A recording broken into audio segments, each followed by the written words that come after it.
What's up guys and good morning everyone. So quick review lang natin tong T700 Triton Pro Tour na pickleball paddle, no? So this is only 1 plus. So far nagamit na rin namin to. So maganda naman siya sa spin, control at saka power, no? Kasi magaspang siya, oh. Right.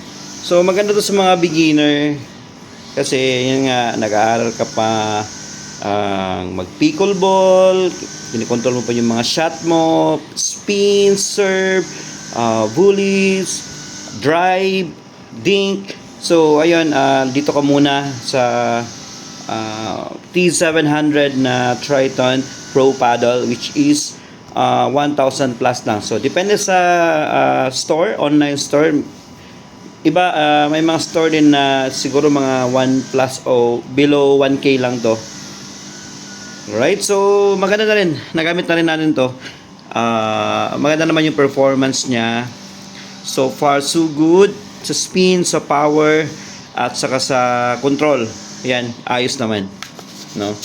Alright, so yung mga beginners dyan, dito muna kayo, no? At the same time, nag-aaral pa kayo kung yung paano tumira ng magandang shot, serve, top spin, dink.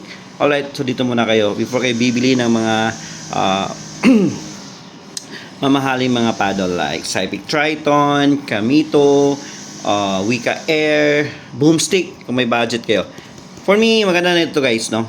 Sulit na rin.